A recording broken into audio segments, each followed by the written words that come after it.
karena ada restu dan izin presiden toh. Dan berikutnya besok harinya presiden membantah itu. Lalu kemudian dia bantah lagi dalam pidato kenegaraan.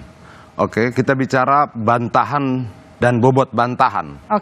Bobot bantahan ketika dia berbicara di doorstop dan konferensi pers biasa, itu akan berbeda ketika dia membantahnya dalam pidato kenegaraan di depan DPR, DPD, duta-duta besar, dan diliput oleh seluruh dunia.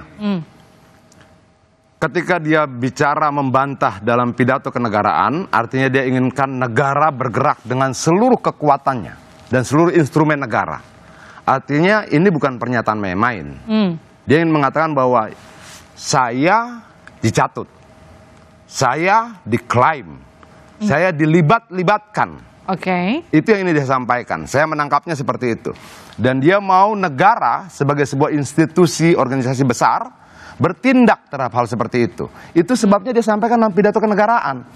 Pidato kenegaraan di depan parlemen ini tidak tentang hal biasa-biasa. Dia harus memenuhi beberapa syarat kepentingannya, nilai besar tidaknya terhadap rakyat, perjalanan negara dan sebagainya. Jadi kalau kita lihat dari pernyataan itu dia sampaikan, sampai hari ini saya masih yakin, masih percaya bahwa dia tidak terlibat dalam pembentukan koalisi-koalisi itu. Bang Adian percaya bahwa Pak Jokowi tegak lurus. Saya ke Mas Adi. Gimana kalau Anda melihatnya?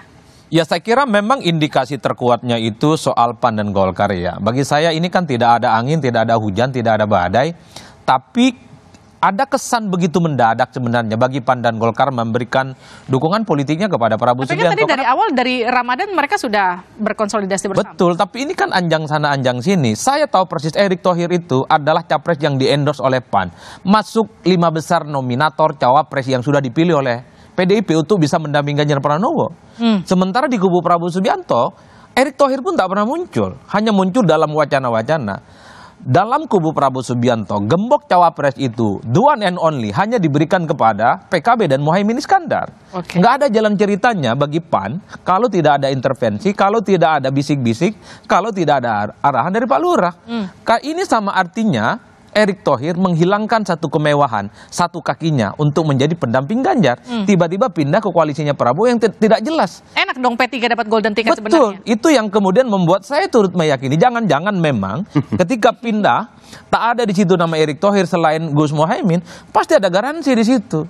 Satu-satunya garansi yang bisa mengamankan Erick Thohir berpasangan dengan Prabowo, siapa lagi kalau bukan Pak Lurah? Kan ini pembicaraan umumnya. Begitupun dengan Golkar, Livi. Begitupun dengan Golkar, sampai hari ini tidak ada keputusan yang mencabut hasil Munas Golkar 4 tahun yang lalu. Di mana di situ amanat dan mandat capres itu kepada Pak Erlangga Hartarto. Mana tuh Mbak Kristina? Kan itu yang kemudian kita tangkap dari jauh. Ini tidak lahir dalam ruang hampa. Bukan, itu kita harus luruskan dulu. Jadi amanat Munas itu memberikan amanat kepada Ketua Umum, mandat kepada Ketua Umum untuk menentukan capres, cawapres, dan juga arah koalisi. Dengan berjalannya waktu, kami punya mekanisme Rapimnas yang itu kemudian diterjemahkan bahwa Pak Erlangga lah capres yang dikehendaki oleh seluruh kader Golkar. Tapi kalau kita mau tarik lagi ke Munas, amanat Munas, narasinya seperti itu, Mas. Jadi bukan dari Munas, itu dari Rapimnas. Kalau kita lihat di Munas ya tepat. Apa yang kita berikan yaitu untuk menentukan capres, arah koalisi dan juga cawapres. Apa yang dikerjakan oleh Pak Erlangga. Baik.